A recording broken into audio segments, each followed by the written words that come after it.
أحسن الله إليكم. يقول السائل: كثر تداول كلمة جمعة مباركة، فهل هذا جائز؟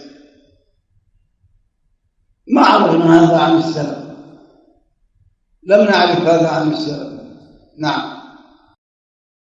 أحسن الله إليكم. يقول السائل: ما حكم التهنئة بيوم الجمعة بقولهم جمعة مباركة؟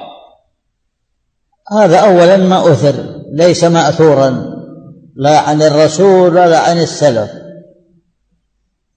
وحسبه أن يكون من الدعوات المتبادلة بين الناس، بمعنى الدعاء بالبركة، كأنه يقول بارك الله لك في عملك، ولو قال بارك الله لك في عملك لأصاب من أن يخصص التهنئة بالجمعة فقط. ما حكم قول جمعة مباركة؟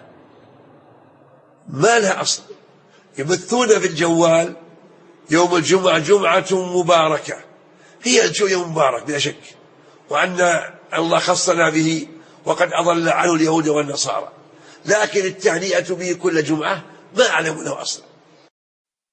يقول: ما حكم تخصيص يوم الجمعة بقول جمعة مباركة ويستدل بأن أعياد المسلمين 3؟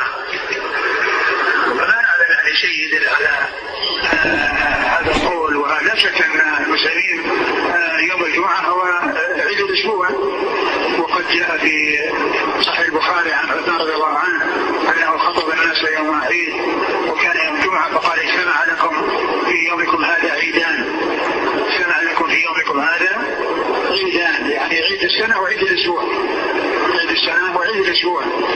فكون يعني يقال يعني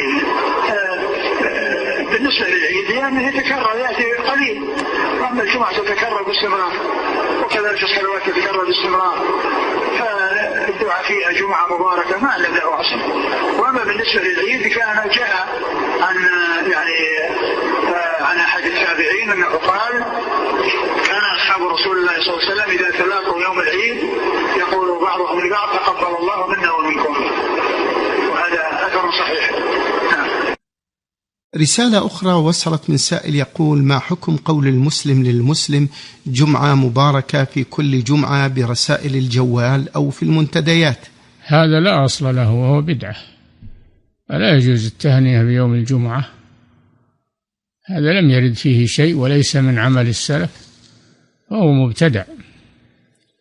والمبتدعة يستغلون الآن الجوالات والإنترنتات على ما يذكرون، يستعملونها لترويج البدع بهذه الطريقة. نعم.